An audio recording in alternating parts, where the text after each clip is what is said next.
shooting stars. Welcome. Hello and welcome.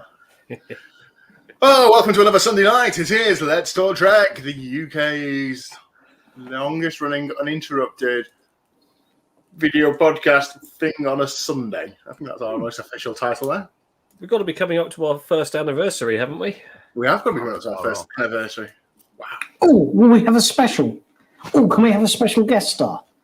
Think of all the special guest stars we've had already in a year. We've had writers. I love all the guest stars we've had. I don't want to repeat, but I'd like to see if we can approach, get someone big in as a special guest star. I might know somebody. Leave that with me. I will. Okay. I will pull the big string and see what I can find. Like Donald Trump.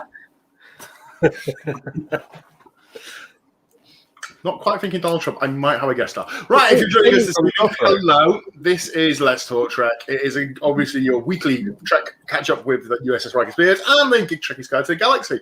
If you're on board and you're watching, please say hello in the comments, and we will get your message up on the screen. Like this.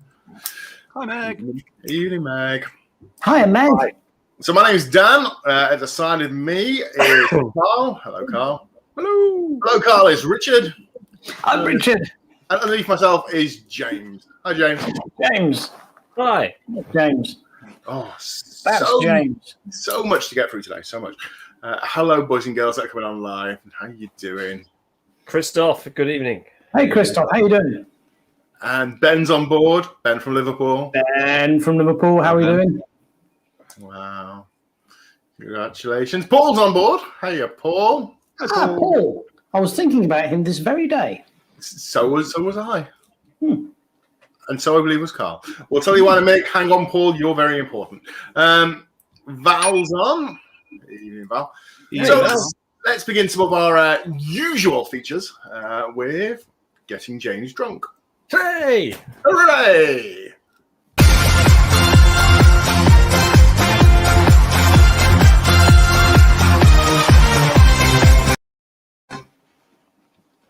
So let's put James up there and press that button. Well, I have something of a treat for you all this evening because this evening's cocktail is the Galaxy Moscow Mule. Now, the Galaxy Moscow Mule has a secret magic ingredient, which I'm going to come on to, but you're going to need a few bits and pieces for today's cocktail. So I'm going to start with a tall glass. You'll see that I've got some crushed ice already in there just to get that started off. You'll also need some normal ice. You will need some standard fare vodka. You will need some ginger beer. The Bundaberg that, of course, Dan commented last time is the barman's choice. Would you crush the ice yourself or have your butler do it, James? I used my own pestle and mortar here, or rather, I should say, Mrs. Dillon's pestle and mortar. You will also need one length of dowling, one cocktail umbrella, one small coping saw, and a rubber ducky. Now, to begin with, what you will need to do is place some partially crushed ice in there, which I've already done, and then top your crushed ice with some of your special magic ingredient. And here is the special magic ingredient. From a place where stars begin and end, Romulan ice. So I'm going to be crushing up some of the Romulan ice. That was definitely a Romulan experiment that caused that to implode. The amount of things you require to make this cocktail is more than the amount of things you require to make a fully working Enterprise D bridge replica. Well, I have experience in both, as you know, and yeah. Right. Oh, dear. All right, let's get the... I'm going to put this up here, perhaps so you can see what I'm doing. How you doing? Here we go. Ah! Mark? How you doing, Mark? Right. Linda and Mark, what are your favourite Trek episodes and who's your favourite Trek character? Here we go with the Romulan ice. Oh. Okay, right. Having put that in, add the... how much do I need of this? Bear in mind... Oh, gosh, that's a lot. Right, here we go. It's sort of like watching Breaking Bad, isn't it? I mean, just carry I'm on. using lemon juice rather than lime juice just for fun today, but let's get this in here. And I'm just going to catch up on some paperwork while you make it, okay? Oh, did you see that? Did you see it? It went lilac. Okay, right. Now, add vodka. Yeah, we need some of that. Well, that's a very good choice, Linda. Okay, let's tip that in there. There we go. Are you enjoying the colour?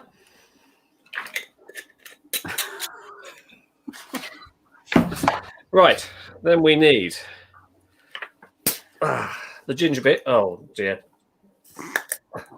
There we go. Right. Keep your eyes on it. Oh. Oh. Look at that. Right. And then add additional Romulan ice. Now, have a look at the colours you're seeing here. Look at this. Beautiful. That's lovely, isn't it? Now, what you will observe with the Galaxy Moscow Mule is that as the reaction between the acidic elements of the ginger beer, the lime or lemon juice, and the vodka react with the Romulan ice, you get a changing colour. And that will happen throughout the next few minutes. I'm going to leave it in shot. Just very quickly, James, apart from the Romulan ice, how is this Star Trek related? Which episode are we drinking or watching whilst drinking this delicious... What's the episode where Deanna Troi unbelievably wakes up as a member of the Tau Shiar? I remember the episode, I can't remember the name. Oh, yes. I know which one you mean. Anyway, you may have noticed you didn't need the coping saw or the small lump of dowel. That was just a bit of fun, just in case anything went wrong. But what about the rubber ducky? Well, you can put the rubber ducky on the top there, like that. There you go. Can I just make that call? It's happened. He's gone. Right, very good. Your cocktail is more complex than the COVID-19 risk assessment I have to do.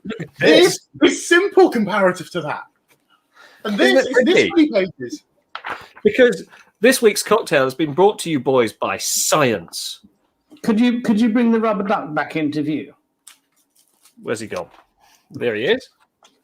Gentlemen, I can't stress enough just how much a bath time can be enhanced with a rubber duck, even if you're an adult. It's just, honestly, the stress, all you have to do is just drown the blighter under a sponge, release him, and he shoots straight back up again. It's wonderful stress relief. It's fantastic.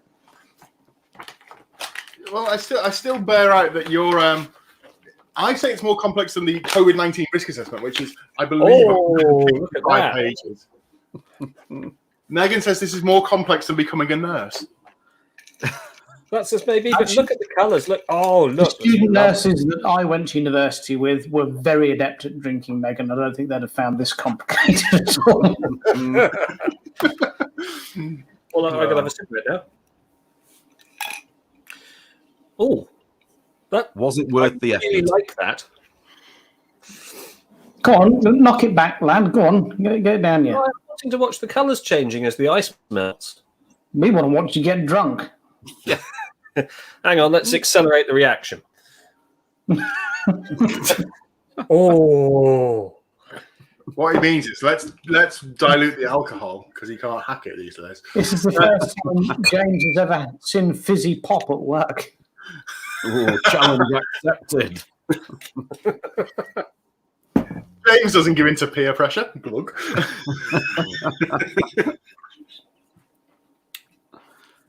That's lovely. So the Galaxy Moscow Mule. But don't forget your secret magic ingredient, Romulan ice. The name of the episode, Christopher's point, is Face of the Enemy. Yeah. Now, that actually, do you know what? That's a TNG one I haven't revisited for a while. And I know Marina Sirtis, friend of the show, is not renowned for her centerpiece episodes. It's a very rare Deanna-centered episode. I think it's worth a rewatch, guys, if you're stuck for something to do.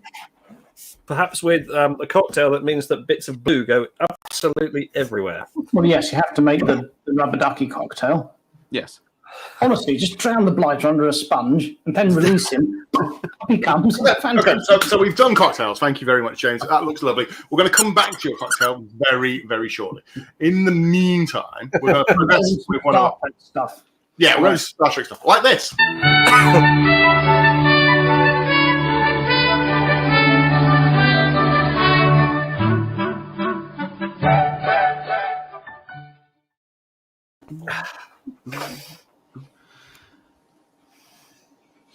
Oh, look, it's Brave. Oh, sorry, I thought it was Gates McFadden. Almost as much facial. Right, let's move on. Oh, dear. So, this week on Collectible Corner, guys, we had some items actually sent to us last week, which was nice, by the person aforementioned earlier on as being very important to the show, who's been in the comments already this evening, Paul Simons. So, Paul. He sent us some images through, and I've picked out a couple of the things from the collection of photos he sent. So I'll pop those up on screen, and we can have a little discussion. So, one of the things in his collection was this, which is a set of Voyager trading cards. There were quite a few different sets of Voyager trading cards released, sort of like late 90s, early 2000s. This one's the Women of Star Trek Voyager set. Now, Paul said that he's got a complete set of this. My question with Paul being in the comments, do you have a complete base set of 70 cards? Or do you have the complete set with autographed cards that would be limited to 900 of the 10,000 released sets of this card set? And the sketch cards, because if you have, my goodness, are they worth some money as a complete set? Just as the base set of 70 cards, which are lovely on their own, this is worth around 3,000 pence. My word. But some of those autographed cards, because they are so limited, are worth anywhere up to around 8,000 pence a piece. So if you've got the full-on complete set, that would be incredible. Oh, just the base set. Well, that he's telling us. I mean, that's something I'd want to be common knowledge, to be fair. Definitely keep an eye out for the extended set to pick up. Dan's got experience of this. We once went to a car boot sale and he picked up a complete set of there's about 5 or 6 different Voyager card sets. He picked up a complete set in its collectible binder for about a £5 of one of the Voyager sets, and one of the cards in there alone was worth a couple £100, I believe. Actually, if we're going to go on the topic of boot sale, Dan, do you have the stamps I gifted you to hand? No, they are in storage in a box. Well, we'll forget that then. Look at all the various. Look at all the various haircuts of Janeway on display here. That's a fantastic record of her, Barnet. There's a throwback to our clip from last week, of course. Yeah, it is, absolutely. But yeah, it's surprising how many different sets there were. And like I say, they come in their own binder. And yeah, if you can get the extended edition of the cards that come with them, then definitely keep an eye out and grab those anywhere that you can. Because complete sets of those, like I say, £700. So, I mean, this is, Star Trek fans, get yourself out the boot sale. So I got hold of a stamp set for All Good Things that was stamped on the day of the final episode. I got the full set of stamps, including the collector's bits and pieces there, from a car boot sale for the princely sum of £6.50. It's amazing what you can find at boot sales. I mean, it really is.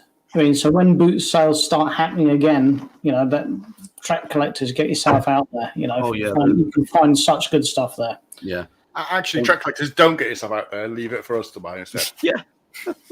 Now, one of the other things Paul sent us a picture of was this, which is one of the many types of Haugahan models that are out there. This one's actually a candle holder, a tea light holder. So as you can see on the right there, it's got the little gap for that. And I believe this was originally a Think Geek product. Paul, that looks well used, you devil. Look at that. Again, not the most expensive thing in the book, but it's a lovely piece. It's worth again around 3,000 pence. Detail, that's really nice actually. It's lovely. It is, yeah, it's a very nice piece. I like the way they've even done the gold colouring inside the grooves. Yeah. So that's a lovely one. Well, shout out to our friend Dave, who runs a 3D printing business, who's making these at the moment. He was advertising them earlier today. Scrappy Dave's. Let's see if I can find that and put a link in the comments. Do you see Haroon? The Hogan. And then the last thing I picked out from Paul's photos was this, which is obviously the collection of Star Trek fact files. Remember them well. Yeah, and in total 19 folders. And if I remember correctly, there were just over 300 issues that were printed and put out. And correct me if I'm wrong, Carl, because I did collect the fact files. God knows where they are now. And I think I went past the first binder, but I was a bit annoyed that pretty much all the first binder was a reproduction of what I already had in the Star Trek Encyclopedia. Was that? Yeah. It was, wasn't it? Yeah. Can I just point out, thank God none of us are stupid enough to sign up for a monthly magazine subscription like this anymore. Absolutely. Hands up if you signed up for one like this recently. I don't know what you're talking about. James, you can't see your hand. But yeah. By the way, I'm looking like this. Think Wayne's World, party time, excellent. But yeah, the fact file collection on its own isn't a huge amount of money. In all honesty, you can pick these up on eBay now for again around 3,000 to 4,000 pence. The difficulty of finding a complete collection is finding one near you, because believe it or not, no one's willing to pay the postage on a collection this heavy. They chose got it for free. I found it outside a charity shop when they were giving it away because they couldn't sell it. If you ever do want the fact files, by the way, the best place to have a look is Facebook Marketplace. They always show up on Facebook Marketplace. Some right weird Star Trek stuff that turns up on Facebook Marketplace. There's some really, really weird Star Trek that I never knew even existed. Weird Star Trek stuff that turns up on Facebook Marketplace. Yeah. In fact, here we go. I'm just having a look on Facebook Marketplace as Carl's doing this feature. The official Star Trek fact files, 20 folders, and the 2000 calendar, if you can collect it, is available today to be picked up from Chester for the grand total of £19. Yep. There you go. Like I say, the difficulty is not finding it, and it's not expensive. The difficulty can be finding it near to your home so that you can just go and pick it up. Well, that's a marvellous collection, though, Paul. I mean, Yeah, the fact files that are there, I'm sure if the same as me, and you have a sleepless night, you turn to Trek and you grab a fact file or an illustrated book or something like that, and you have a browse through and you go, oh, yeah, I remember that episode. Oh, yes, they're a wonderful thing to have. They really are. That's one of my favourite collectible corners you've ever done, Carl. Bravo, yeah, sir. it's nice. It's nice to get those pictures through because, like you say, it's nostalgic, isn't it? We've all seen these and remember them, and it just brings back the memories of them. It's great. Well, those trading cards were I honestly didn't even know that trading cards like that existed. They were absolutely lovely. Yeah. It doesn't surprise me. I've got the complete collection as well, Paul, and by God, it is heavy. Wonderful. Right, so let's move on. Thank you very much for that, Collectables Corner. Don't forget, if you've got something you would like valued, you can contact us and send your email to Carl. He will value your collectible and send your email to carl@trekkiesguide.com. Include some pictures where you got it from, and we will reply with how much it's really worth. No selfies, though. Yeah. No selfies here. Oh, no. Right. Moving on, let us progress. So we got lots and lots and lots to talk about. But first of all, we're going to run our weekly competition. That's right. It's Return of the Clip, week 5. What is being discussed in this clip here? Thank you so much for telling me that story. That is really, really wonderful. That's one of the nicest things anyone has ever told me in my time on Star Trek. If you get it right, you can win a car sticker. So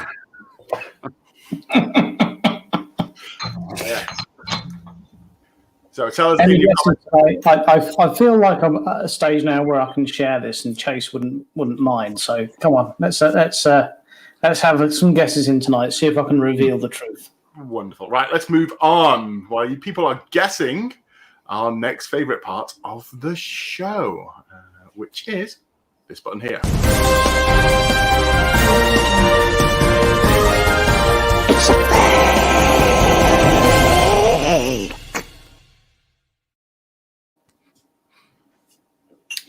Right, so the news this week.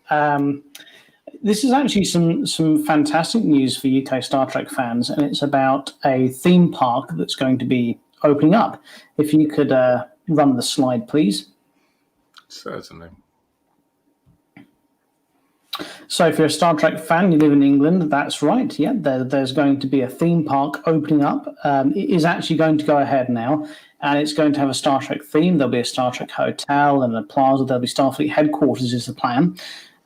So this is Paramount originally went in all the way back. It's about 10 years ago, and said they were going to build this rival to Disneyland Paris in England, and they were going to have this whole resort, and it would have lots of franchises in, including Star Trek, which was fantastic news for us. And then Paramount pulled out. But not to worry, they were still going to build the park, but ITV came in instead.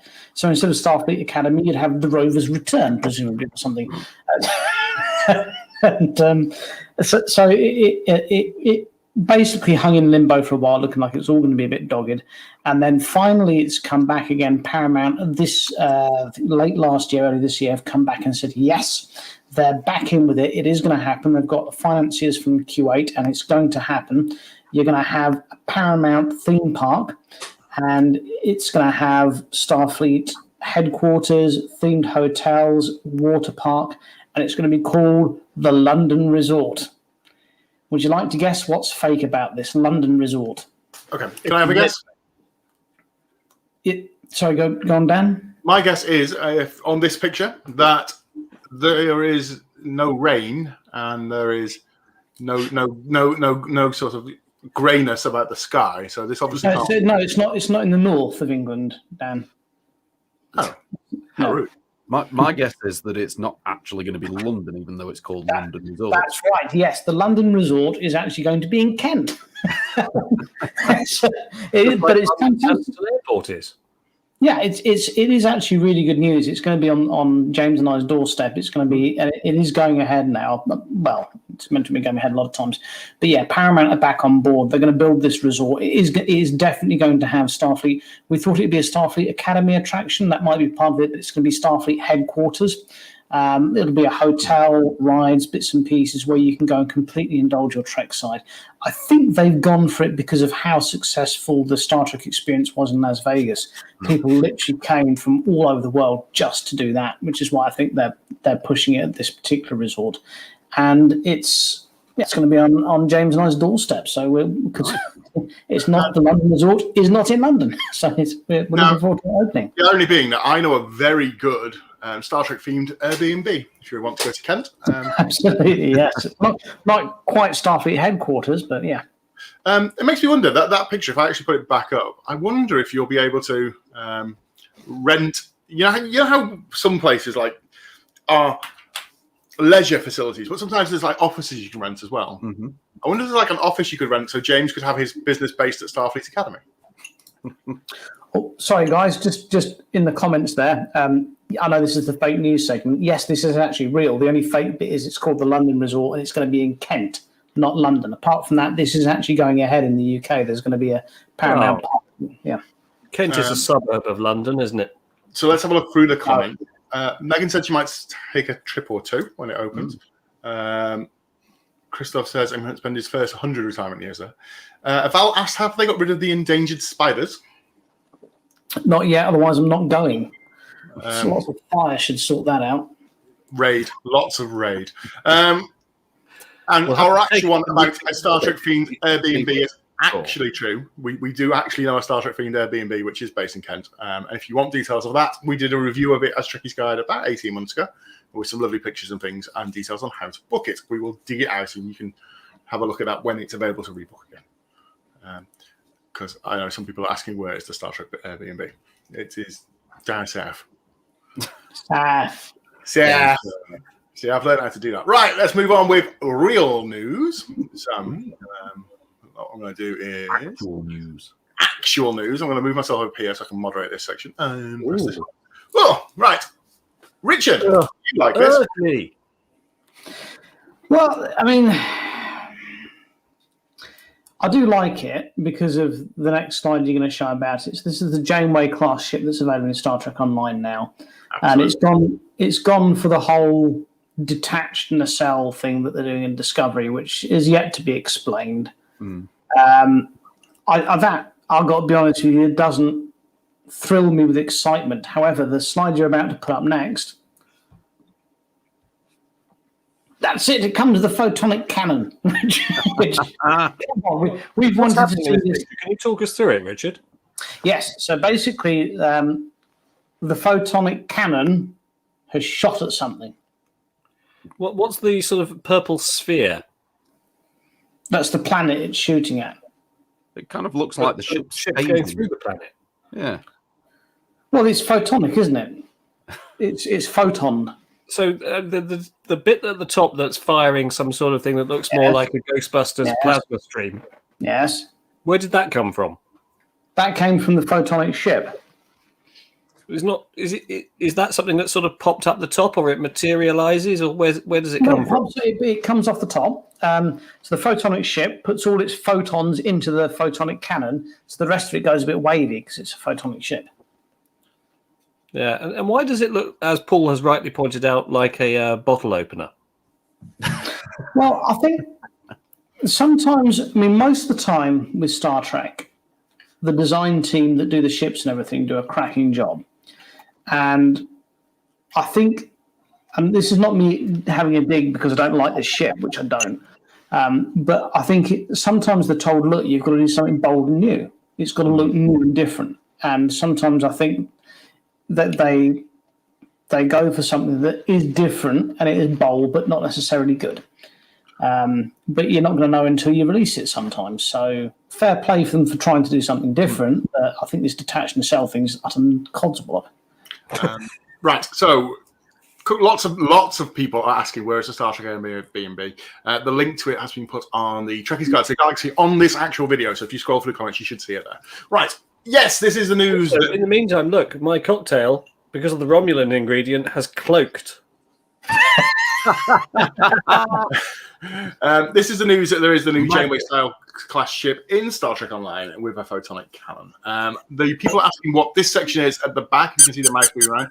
This is obviously the infinity pool where you can swim and you can look as if you're looking through to the stars. Don't ask if you want a stupid answer. Right, moving on. Voyager documentary.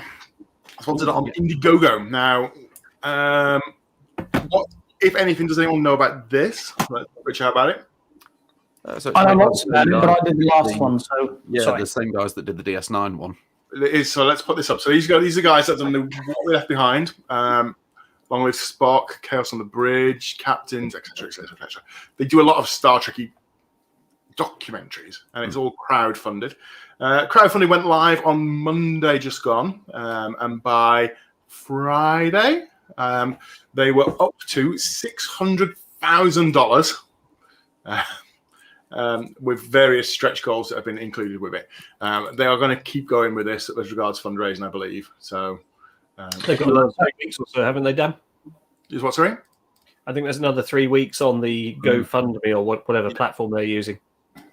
Yeah, if you have backed it well done, I believe you'll get some badges and coins and all the rest of it. So, we'd love to see them when they eventually come. We're going to try and get in touch with some of the guys that are doing this. I'm in chats to try and get on the show, so we should hopefully hear about this next couple of weeks. But yes, if you've got some spare pennies and you wish to back a good documentary, this is one to go and back. Just out of interest, and this is why I think these things, I've got my own opinions about this. I'd like to hear you guys. They've done five successful documentaries this way, crowdfunding before. Why aren't actual production companies backing them to make another one as a good investment? Why they're having to crowdfund still? Not sure, but this is an interesting diagram that shows how the money is spent. So essentially, the money you donate is spent on a Starship Voyager. Do any of those segments, the size of them, surprise you? Or would you say that's sort of how you would break it down if you were doing this yourself? Well, no, I've never made one of these, so I couldn't tell you, to be honest. Well, the way I look at it, they've made 600,000 and there's 6 segments. That's got to be $100,000 a piece, hasn't it? I've got to be honest with you. Previous slide. Let's have a look. I look at the amount of money that's gone into it, and I'm thinking, and I have enjoyed all the documentaries they've done. For that amount of money, you probably could upscale Voyager to HD. $600,000. It's got to be more than that, hasn't it, Richard? How much did it cost them to redo TNG? Well, the technology's moved. You've got to remember that's over 10 years ago now. Technology's moved on. There's guys who are doing DS9 in HD in their spare time, just by lending their processing power to the AI that does it. And it looks fantastic. It really does. It looks amazing. I do enjoy these documentaries. The DS9 one especially, I really enjoyed. If we could get a big enough botnet going, we could upscale Voyager into HD in just days. Well, that's what I was. That's what I was. Well, actually, they used to do that with PS3s, doing processing power for the Boston, Massachusetts Medical University. But looking at this, you're looking at the amount of money that's being spent on licensing. I mean, they're making a film which essentially is going to get more people to watch Voyager on Netflix, but they've still got to pay for licensing. That seems a bit harsh, doesn't it? I'm looking forward to watching it. I wish them every success. And why aren't CBS or Paramount making this? Why are they having to crowdfund it? It's crazy. Right, that's a very good question. Why are independents doing it? Let's scoot on with more news. There's lots to get through tonight. This one, The Adventures of Captain Proton. This is the news that Robert Duncan McNeill has been asking and tweeting CBS and saying to everyone, retweet this. We want a Captain Proton series. So much so that Captain Proton was trending on Twitter this week. So Captain Proton series was trending. Sorry, what does that mean, Dan?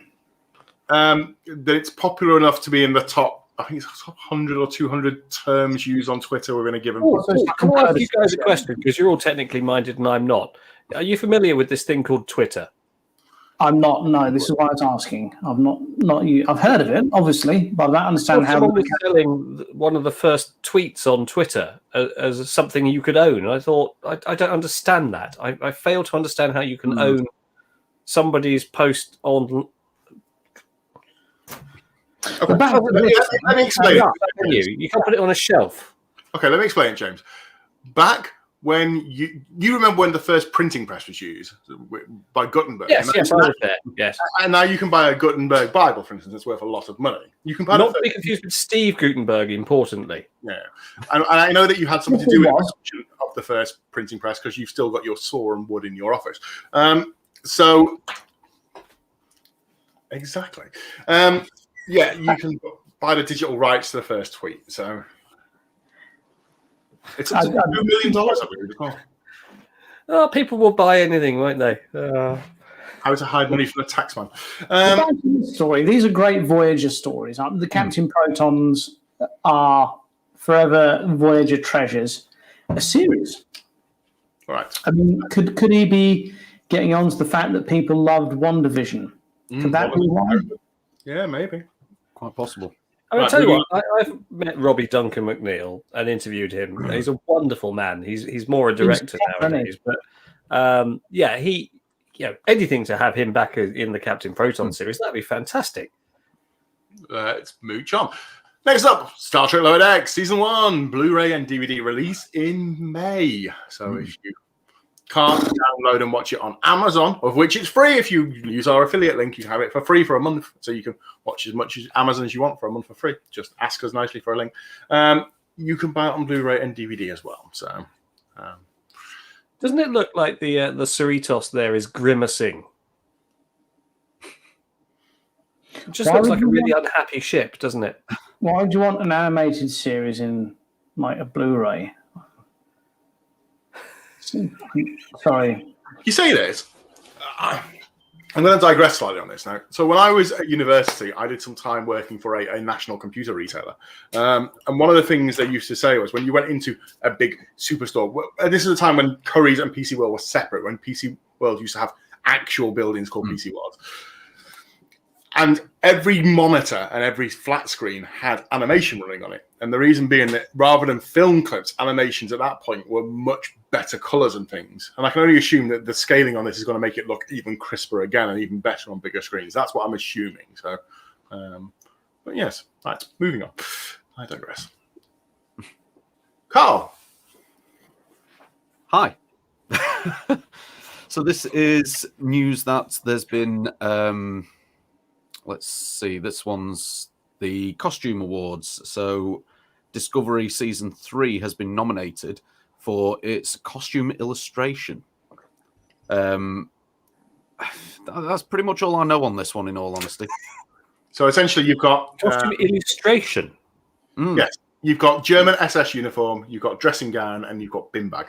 And these are the Well, you've got him from Resident Evil, you've got Manchester Black, and you've got Lois Lane's sister, niece. Yeah. Doesn't look as evil as the actress that ended up playing her. You know, Wicked Witch of the West. Yeah. So. I do like his dressing gown, to be fair. It's not the only award, is it, that's been nominated this week? We've got, let's have a look. I'd much prefer a Paisley Victorian style one, to be honest. More makeup awards. To be fair, I mean, when you look at the original series, the original Next Generation series, and I think that the difference, I saw a documentary. Did anyone see that terrible Dungeons and Dragons film they made? No. Awful film. The one with Robert Duncan McNeil in it. No, was that Masters of the Universe? I forget. That was Masters of the Universe. That was Masters of the Universe. But the terrible Dungeons and Dragons film had a fantastic load of special features, and the people who did the CGI were being interviewed at the same time with the people who did the makeup, and they said, "What we've got to do is make it look like it's not CGI." And the makeup people said, like, when we do the makeup, we've kind of got to do the same thing. But the problem is, if you do it well, no one knows you've actually done it. That's the issue for makeup and for CGI. And they did some wonderful makeup effects on TNG. They really did take it a step further with Deep Space Nine and Voyager. And when you come back and you see what they've done with Hugh, I mean, you look at the makeup on that, you can't tell it's makeup. That's how good they're at it. That's how good it is now. You know it's Hugh, and you know the actor obviously doesn't have implants on him. But that's how fantastic they make it look. I think what I'm trying to say here is it's the subtlety. It's the fact they've in this documentary they call it. They do it. They do the prosthetic. They do the CGI, and then they go back and they get people to look at it and say, okay, what looks fake about this? And they kind of have to use like a rake and wipe their prints behind them to show that they haven't actually created it. Could we just take a moment there to look at the actor who plays Hugh, whose name escapes me for the moment? Dan, I'm sure you can. Jonathan Del Arco. Yes, let's just admire his very full head of hair there and consider how he's keeping that quiff in place. Is it ghee? You've got me. Give me 2 seconds. I'm just currently looking for. Hello? Hello. I'm looking for. Where is it? Open image in new tab. By the look of it, it's probably mousse, I should say. Blow-dried mousse. Yes, this is the actor in real life. So, like Richard said, it's quite a difference. That's a very fine head of hair, though. I wish I had that. Indeed. Indeed, don't we all? Right. Moving on. Next slide, please. Aha. Star Trek Discovery and Star Trek Picard have been nominated for 7 Saturn Awards between them. We will know in a couple of weeks what they're going to get. But yeah, 7. So it's nice to see Trek. What's the Saturn Award? Saturn Award is one of these things we've had. For science fiction TV. It's basically the science fiction TV version of the Oscars. Yes. So they have best series, best actor, best actress, etc., etc. It's a lovely thing, isn't it? Yeah. Yeah. Maybe we'll be nominated for that one year. They'll- Oh, Carl. and here to accept the Saturn Award is the woman that plays what's okay, Michael Burnham, Sonika Martin Green. Boo hoo, boo hoo, boo hoo, cries for 20 minutes. No. Here are the boys from Let's Talk Trek, but they're all drunk, so they've had to send their wives. Huzzah. Right, moving on. Richard, what's this? So this is one of the writers from Discovery has been approached to please write a film in the Abrams verse Star Trek. So we're presuming that there can be no doubt if we're going to go for a full blockbuster film, there'll be a new category for Vileda to soak up the tears that will be shed on the new show. So, keeping costumes and props dry award will go to Vileda's superior soaker-uppageness. You don't want a soggy prosthetic. Time is moving on. Let us quickly rush through. Next one. Eagle Moss have got a new range of ships coming out very soon. As you can see, some of them are here. You'll be able to get these soon from Eagle Moss Hero Collector. What are we looking at there, Dan? Can you help me? That's a Romulan warbird. No, it's a Romulan bird of prey. Romulan warbird. Bird of prey. It is a warbird, isn't it? Yeah, No, that's from bird of prey. That one at the top's the bird of prey out of you can't see my finger point. The one at the top is a bird of prey. Yeah. That's from Picard as well.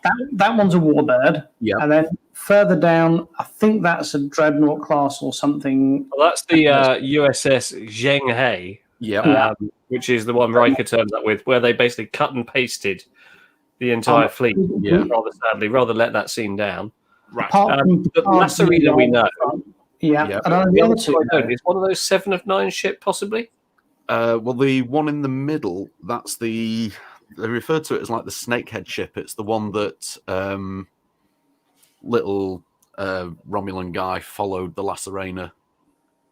Oh, the British chap. Yeah. Harry Treadaway. I liked can't him. remember what his character's name was. I liked him because he was very British. And yeah, the other one, I think you're right. I think that was 7's Harry ship. Treadaway is the actor, I believe. Yeah. Was it Narek? Was his character? Narek. Yes. Right. So this is the news of some more ships. All right. Right. So that's the end of the news. It's been a busy old news week. Right. Moving on. It's time for this feature.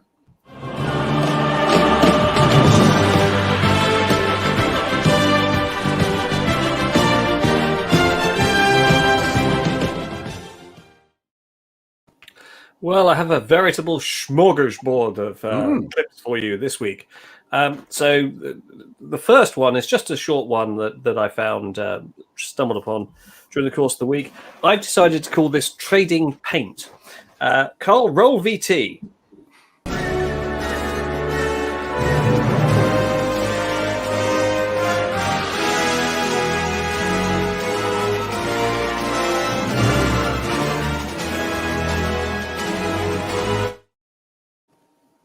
Yes, the significance of that clip is what you're seeing is an Oberth class ship, which is like the Grissom you saw in Star Trek 3, scraping alongside the side of the Enterprise D for reasons that aren't clear. But just to show you how big the Enterprise D is, I think.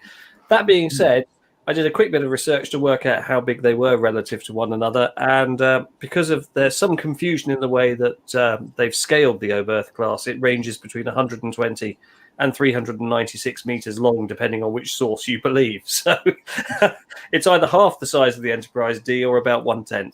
I just like to say, you clever lot, you go off and you make these things, and you do it at home, and you do it yourselves, and it's movie standard. Anyway, that scene we've just seen is obviously a homage to the first episode of Enterprise when Trip rubs the shuttle pod against the hull of Enterprise NX-01.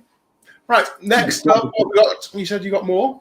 Yes, well, the other clip comes in two parts. Basically, this is a montage that I found, and I'm just going to call it Some Kind of Montage. Roll VT. As a matter of fact, I seem to be observing some kind of problem. Some kind of problem. Some kind of a problem. Some kind of communications problem. Some kind of communications device. Some form of communication. Some type of communication. Is it some kind of alien communication? Some kind of alien. Some type of alien. Some sort of alien. Some kind of non-corporeal alien. Some kind of alien writing? Some kind of alien weapon. Some kind of Federation weapon? Some kind of super weapon. Some sort of Q weapon? Some kind of weapon. Some kind of weapon. Some kind of weapon? Some kind of weapon. Some kind of weapon. Some kind of weapon. Some type of neuroelectric weapon. Some kind of an electromagnetic life form? Some kind of bioelectric interference. Some kind of interference? Some kind of interference. Some kind of interference. Some kind of interference signal? Interference signal? Have I got time for a week? Some kind of transwarp signal. Some kind of transporter. Some sort of transporter. Some kind of transporter beam. Some sort of tractor beam. Some kind of tractor beam. Some Yes, that's the beginning of the clip. Clarl, roll the second part of the clip. Some sort of character change. Some sort of medical defense. Some kind of acknowledgement? Some kind of resolution. Some sort of radical action? some kind of negotiating tactic. Some kind of elaborate deception. Some kind of an offer. Some kind of an effect? Some sort of response. Some sort of misunderstanding. Some kind of insult? Some sort of revenge. Some kind of compensation. Some sort of deception. Some kind of hormonal outburst? I didn't mean that. Stop it. Now, you'll have noticed I excised about 6 minutes of footage there, but you'll notice the counter ran up to about 380. And I just love the fact that there are people out there who go and find all of these clips and trawl through every single episode. People like you, James. Some kind of... Okay, can I point out this is the equivalent of doing your dissertation and replacing "it's" with "it is" just to get your word count up. That's essentially what's happened. Someone's done this because they're getting paid by the word. Some kind of cheap clip thing to pad out an episode of Let's Talk Trek. Yeah, Over time, we didn't need to pad it out. wonderful. Thank you for your some kind of feature there, So James. we didn't need to pad it out because this week's cocktail took up the first half hour. It was worth it. Right, let's move on to our next feature. Excuse me. Is this a new feature? I Oh, don't it's so recognize it. professional. Dan We've got an Stevens intro. right on there. We are never getting back to a show because we're not always going to be professional for 45 minutes. Okay. He didn't really mean it. Ah. He decided to sneeze. Go on then. Richard, I believe you have a song. Some kind of... I do? You do? Well, yeah, I've got a song, but we haven't done the video yet. All right, we're going to wait for the video. Okay, fine. Yeah.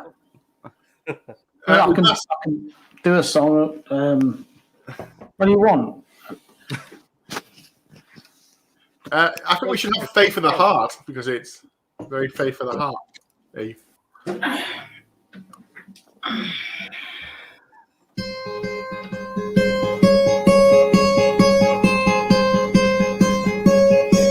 As I'm myself. As I'm myself. No one was looking. I was thinking of you.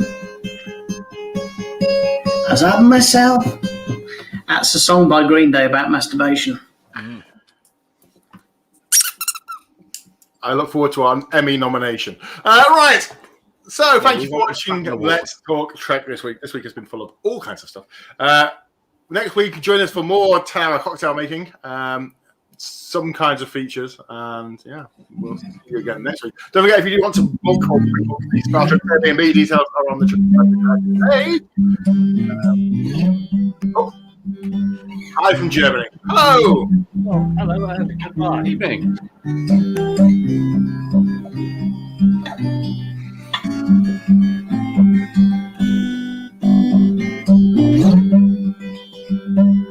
Am I wondering, do we just close the show, or is it we going for a musical outro?